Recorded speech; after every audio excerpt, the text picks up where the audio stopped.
은혜가 충만하신 하나님, 성령 강림 주일로 주님 앞에 모였습니다. 오순절 마가의 다락방에서 기도하던 제자들에게 임하셨던 것과 같이 저희에게도 임하여 주옵소서. 주님을 사모하는 모든 성도들에게 불과 같이 뜨겁게, 비둘기같이 온유하게, 바람같이 신비롭게 만나 주옵소서. 이 시간 성령님께서 우리의 생각과 마음과 결단을 인도하시고 도와주시도록 조용히 간구합시다.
은혜와 사랑이 충만하신 하나님, 아무 조건 없이 저희를 사랑하사 하나님의 자녀를 삼아주신 것에 감사를 드립니다.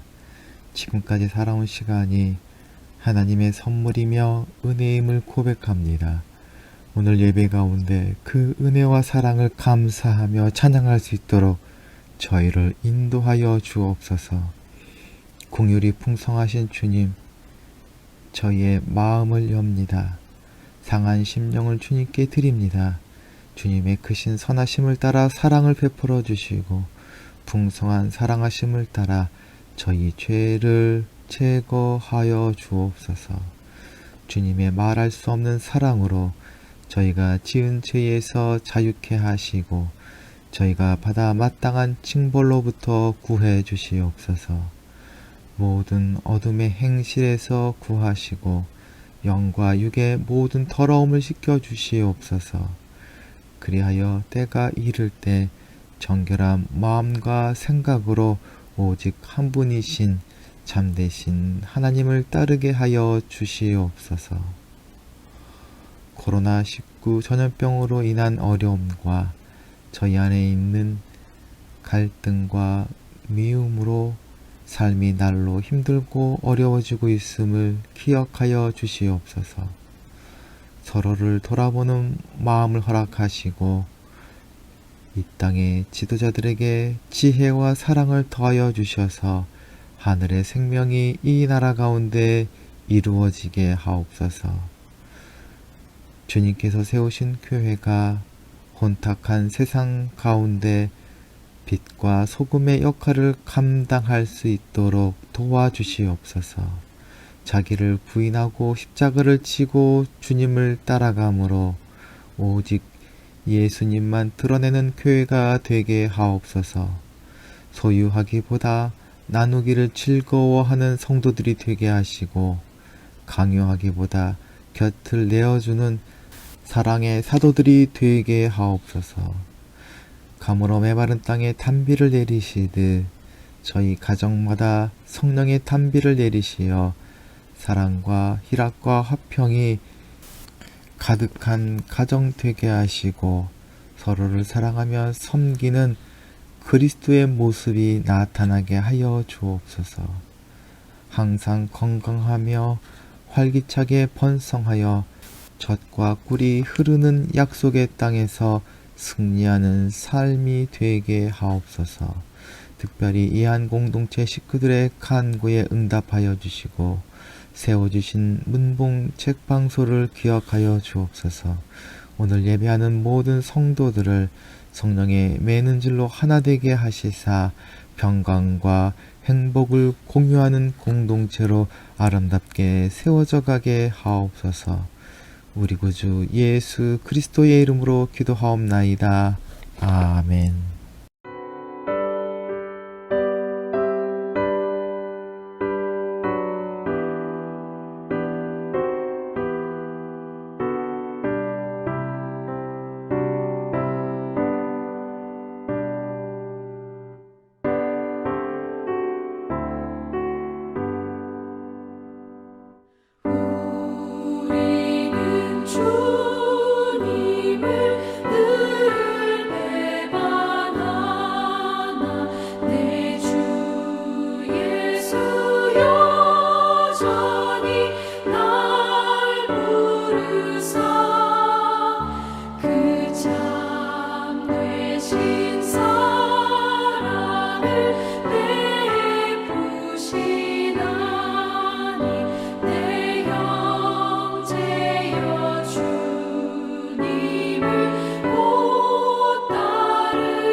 힘지고 애타는 인생 주 예수께 돌아와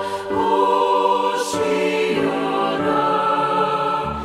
내 주 예수 너희를 돌보실 때에 장목락과 의가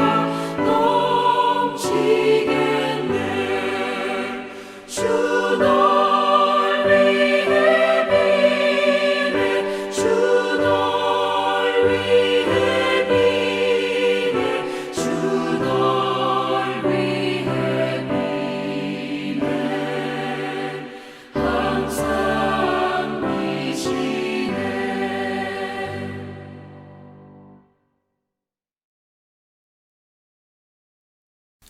오늘 저희에게 주시는 하나님의 말씀은 요한복음 16장 4절 하반절부터 15절까지의 말씀입니다.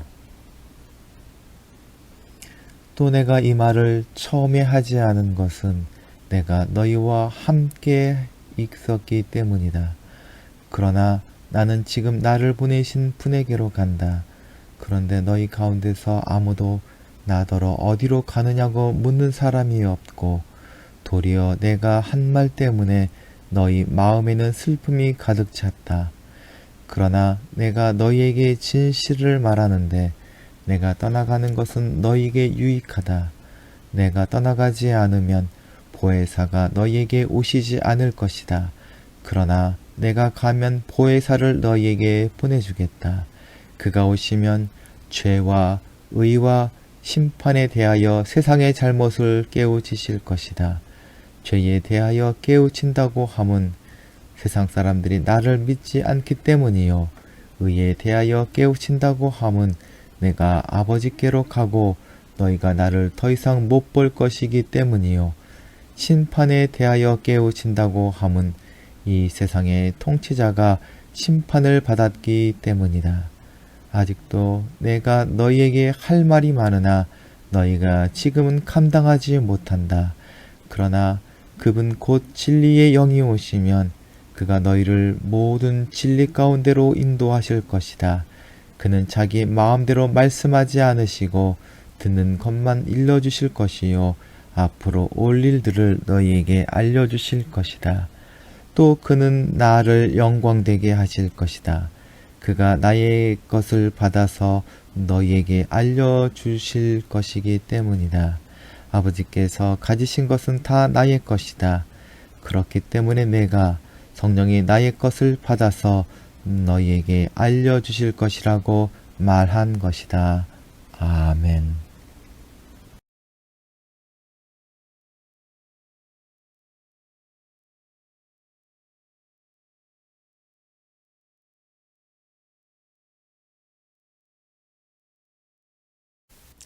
오늘은 교회력으로 성령 강림절입니다.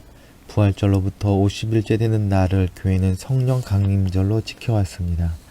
부활하신 주님은 제자들과 40일 동안 함께 계시다가 하늘로 올라가셨습니다. 승천하실 때 주님은 아버지께서 약속하신 것을 기다리라고 제자들에게 부탁했습니다. 이에 제자들은 마가의 다락방에 모여 기도에 힘을 쏟았습니다. 주님이 승천하시고 10일째 되던 날 기도하던 제자들에게 주님께서 약속하신 성령이 임하였고 교회가 세워지게 되었습니다.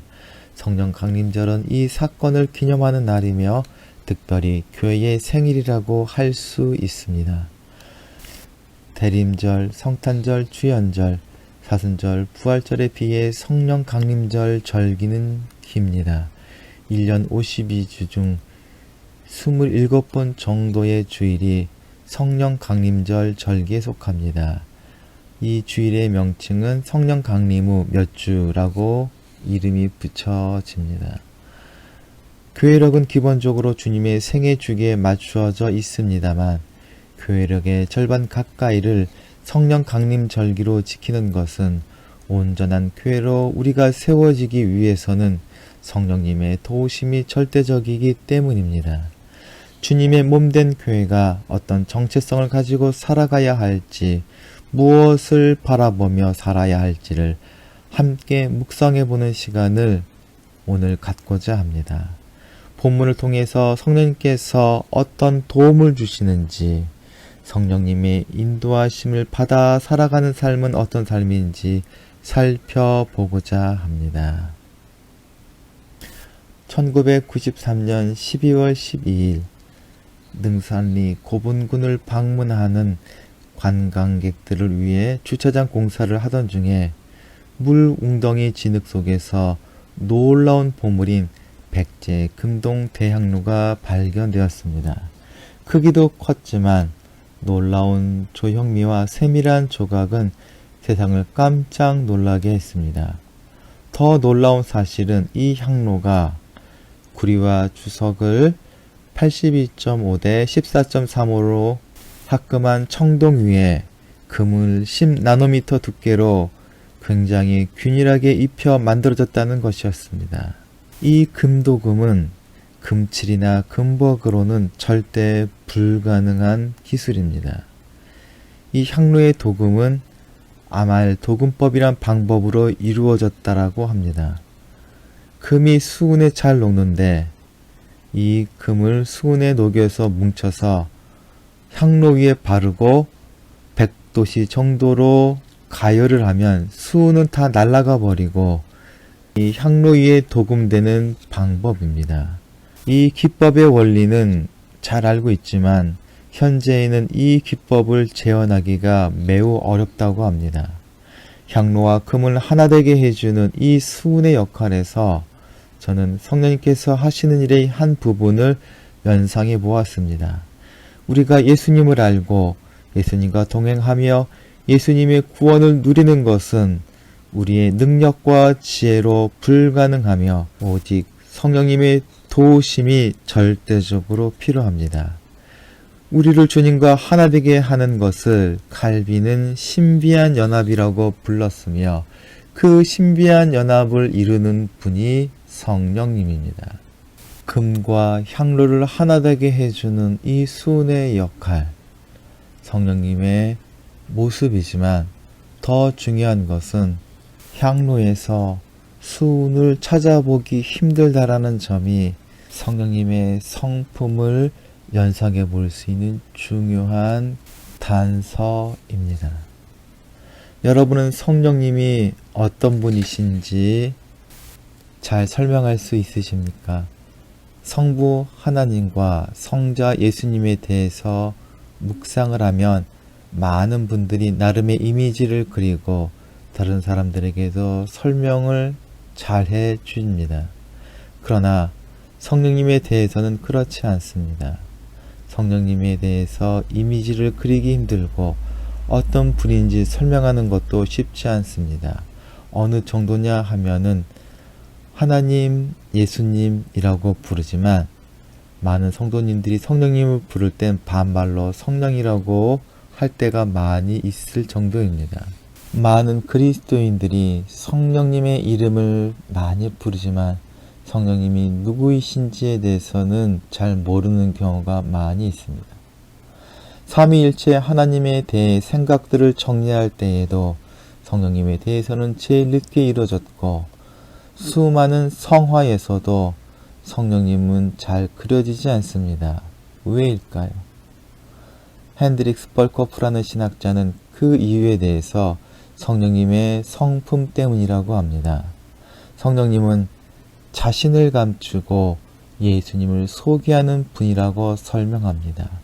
그래서 성령 하나님을 묵상하고 그 이름을 부르면 부를수록 우리는 예수님을 만나게 되고 예수님과 하나 되는 경험을 하게 됩니다. 그래서 성경은 성령 하나님을 돕는 분이요 변호하는 분이라고 합니다. 얼마 전 방송에서 변호사분이 변호사라는 직업의 특성이 뭐냐라고 했을 때에 자신을 숨기고 의뢰자의 생각과 주장만을 드러내는 사람이라고 하는 것을 들었습니다. 향로와 금을 하나 되게 하는 수은의 모습, 의뢰인을 드러내고 자신을 감추는 변호사의 모습, 그 속에서 우리는 성령님의 성품을 조금이나마 깨닫게 됩니다.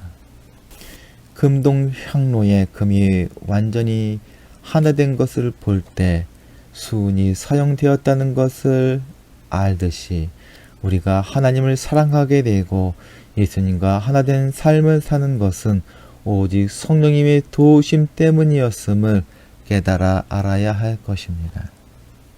자신이 당할 고난과 죽음에 관한 설교를 통해서 예수님께서 자신들을 떠나신다는 말을 들은 제자들의 마음에는 근심이 가득하였습니다. 예수님 없이는 아무것도 할 수 없는 어린아이와 같은 존재임을 제자들은 알았기 때문입니다. 하지만 예수님은 그 사실을 더욱 잘 알고 계셨습니다. 그래서 당황하는 제자들에게 주신 위로와 약속의 말씀이 성령님에 대한 소개였습니다. 제자들은 아직 경험하지 못했기 때문에 모르지만 이것은 그냥 지나가는 헛된 위로나 달래주기가 아니었습니다. 성령님으로 말미암아 제자들은 이제 놀라운 경험을 하게 될 것입니다. 예수님이 이 땅에 그들과 함께 계셨을 때보다 그들은 예수님에 대해서 더 잘 알게 될 것이며 예수님께서 이 땅에서 하신 일보다 더 놀라운 일들을 하게 될 것이고 예수님 앞에서 어린 아이와 같았던 자신들이 놀라운 믿음의 기둥들이 되는 것을 경험하게 될 것입니다. 더욱 놀라운 사실은 이 예수님의 약속은 제자들을 넘어 우리들에게도 해당되는 하나님의 약속이라는 사실입니다. 이제 성령님이 하실 일들이 무엇인지 살펴보도록 합시다. 성령님께서는 먼저 세상에 대해서 일하십니다. 세상을 깨우쳐 주실 것입니다. 아기가 자라 성인이 되어가는 과정에서 분별이라는 것을 하게 됩니다. 성인이 되어가면서 해야 할 일과 하지 말아야 할 것을 구별할 줄 알아야 사람의 역할을 할 수 있을 것입니다. 성령님은 세상에 대해서는 세상의 잘못을 적나라하게 드러내십니다. 그리고 성령님의 사역에 의해 세상 중에 회개의 역사가 일어납니다. 그리고 회개를 통해서 세상은 예수님을 필요로 하게 되고 알게 되고 만나게 될 것입니다. 이것이 성령님께서 세상에 대해서 하시는 일입니다. 좀 더 깊이 성령의 사역에 대해서 생각해 봅시다. 성령님은 사람들 자신이 죄인임을 깨닫게 해주십니다. 인간은 자신의 유익을 위해서라는 명목으로 자신의 죄와 허물에 눈을 감고 자신이 본질적으로 죄인이라는 사실을 인정하지 않습니다. 성경에서 말하는 죄란 하나님과의 관계가 끊어진 상태를 말합니다. 하나님과 깨어진 관계는 사람과 사람 사이의 관계들을 깨뜨립니다. 부모 자식 간의 깨어진 관계를 비롯해 빈부격차로 인한 갈등, 인종 간의 갈등, 나라와 나라 사이의 갈등이 있습니다. 그 깨어진 관계, 갈등을 통해서 수많은 죄악과 죽음이 일어나는 것을 우리는 압니다. 어떤 제도와 처벌이 이 관계를 회복시킬 수 있습니까? 누가 이 죄를 해결할 수 있으며 죄로 말미암은 사망을 회복할 수 있습니까? 성령님은 세상 사람들의 죄와 그에 따른 사망에 대해 세상으로 하여금 깨닫게 하십니다. 성령님은 양심의 빛을 비추심으로 그들의 죄가 드러나게 하셔서 죄로부터 돌아서게 하십니다. 그래서 주님이 필요하다는 사실을 깨닫고 하나님과 화해하도록 도우시는 분이십니다. 이것이 죄를 책망하시는 성령님의 궁극적인 이유입니다. 다음으로 의에 대하여 책망하십니다. 먼저 의는 예수 그리스도의 무죄를 의미하는 것이요, 다음으로 세상의 의가 잘못된 것이라는 것을 지적하는 의미로 사용됩니다. 세상은 자기만의 의를 세우려고 하나님의 복종하지 않았을 뿐만 아니라 오히려 예수 그리스도를 십자가에 못 박았습니다. 방송에서 어떤 개그맨이 세상에서 제일 무서운 사람은 멍청하면서 부지런한 사람이라고 하였습니다. 일제 강점기 때 적지 않은 지식인들이 일본 제국주의를 물리치고 조선을 해방시킬 수 있는 이데올로기는 공산주의라고 생각했습니다. 얼마나 무서운 생각인지 지금 우리는 알지만 당시 지식인들은 그것이 의라고 착각했습니다. 죄를 짓지 않는 것도 중요하지만 올바른 의를 깨닫고 행하는 것은 더욱 중요합니다. 하나님의 의는 예수 그리스도입니다. 예수 그리스도의 십자가를 통해서만이 하나님과 올바른 관계를 맺을 수 있으며 인간과 인간 사이의 관계를 회복하고 생명의 관계로 변화시킬 수 있습니다. 바로 성령님은 이 생명에 이를 수 있는 관계를 회복하는 진정한 의를 알려주십니다. 마지막으로 심판에 대하여 책망하고 계십니다. 여기서 심판이란 세상을 움직이던 악한 동기와 폭력들로 대표되는 사탄과 귀신의 통치가 끝났음을 선언한 것입니다. 여전히 욕망과 욕심에 따라 살아가고 다른 이들을 대하는 사람들의 끝은 심판뿐입니다. 그리고 예수께서는 모든 성도들에게 마지막 때에 멸망이 아닌 생명에 이르는 구원을 누리게 될 것이라고 선언하고 계십니다. 모든 것에는 종말이 있습니다. 개인의 종말이 있고 세상의 종말이 분명히 있습니다. 그리고 종말의 때에는 하나님의 심판이 정해져 있습니다. 그 심판이 멸망이 될지 구원이 될지를 성령님께서는 우리로 알게 하시고 선택하게 하십니다. 성령님께서는 지속적으로 우리로 하여금 멸망의 심판이 아닌 구원의 심판에 이르도록 우리를 인도해 주십니다. 주님을 모르는 자들은 깨닫게 하시고 주님을 아는 성도들은 그 구원을 놓치지 않도록 하십니다. 세상에 대해서 성령님께서 하시는 일을 보았습니다. 이제 주님의 제자들을 위해서 하시는 성령의 사역이 무엇인지 살펴봅시다. 그래서 우리를 향하신 사랑과 은혜가 얼마나 넓고 깊은지 마음에 새기기를 원합니다. 성령은 진리의 성령으로 우리를 진리 대신 예수님께로 인도하십니다. 진리의 말씀을 깨닫게 하시고 생각나게 합니다. 성령은 죄와 거짓인 난무한 시대에 우리를 진리 대신 예수 그리스도께로 인도하십니다. 마치 구약의 이스라엘 백성들이 애굽에서 나와 광야에서 생활하는 모든 기간 동안 하나님께서 구름기둥과 불기둥으로 인도해 주신 것과 같이 우리를 인도해 주십니다. 성령님은 우리들에게 하나님의 말씀을 깨닫게 하시고 생각나게 하셔서 우리들로 하여금 더욱 진리 가운데로 들어가게 하십니다. 성령님의 다른 이름이 그리스도의 영입니다. 그리스도의 영이시기 때문에 우리를 그리스도께로 인도하십니다. 성령님은 그리스도께로 인도하시기 때문에 예수님을 그리스도로 고백하게 합니다. 그리스도의 영이시기 때문에 우리는 성령님을 통해서 십자가의 은혜를 더 선명하게 느끼게 됩니다. 성령님께서는 제자들을 진리 가운데로 또한 인도하십니다. 그리고 예수님과 신비한 연합을 이루게 하십니다. 그래서 우리에게 예수 그리스도의 영광이 무엇인지 알려주십니다. 예수 그리스도의 삶에서 영광스럽다고 여길 수 있는 부분으로 여러분은 무엇이 떠오르십니까? 이사야의 말대로 예수님의 삶은 볼품없고 사랑스럽게 여길 만한 부분이 하나도 없었습니다. 예수님은 말구이에서 나셨고 공생의 기간 동안 머리 들 곳조차 없을 만큼 초라한 생활을 하셨습니다. 메시아 왕국을 세우리라는 기대와 달리 십자가에서 비참한 모습으로 죽으셨습니다. 예수님의 영광은 어디서도 찾을 길이 없어 보입니다.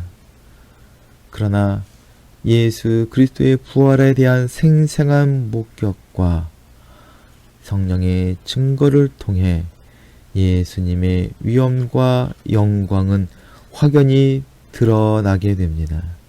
즉 성자 예수님께서 성부 하나님께 온전히 순종함으로 말미암아 구원을 이루심으로 우리에게 하나님의 영광이 나타나셨음을 성령 하나님은 우리가 깨닫도록 하십니다. 성자 예수님께서 인간으로 이 땅에 오셨을 때에 성령님을 힘입어 놀라운 능력을 보이시고 하나님의 영광을 완성하셨습니다. 이제 그 성령 하나님께서 우리와 함께 함으로 성자 예수님께서 하셨던 일들을 우리도 하게 될 것이고 우리도 하나님의 영광을 누리게 될 것입니다. 예수님이 그러셨던 것처럼 연약한 사람들을 강하게 하고 슬픈 자들을 위로하며 도움이 필요한 자를 돕는 하나님의 종으로 우리는 변화될 것입니다. 그러한 삶을 살 수 있도록 성령님께서 우리의 은사가 되어주시고 우리의 능력이 되어주시며 우리의 지혜가 되어주십니다. 그래서 성령님을 모신 성도의 모임인 교회는 하나님의 영광을 드러내는 공동체가 되어야 하고 하나님과 올바른 관계를 회복한 사람들 사이의 관계가 생명의 관계임을 보여야 할 것입니다. 그리스도인의 삶은 그 소유의 풍성함에 상관없이 성령님을 모시는 삶입니다.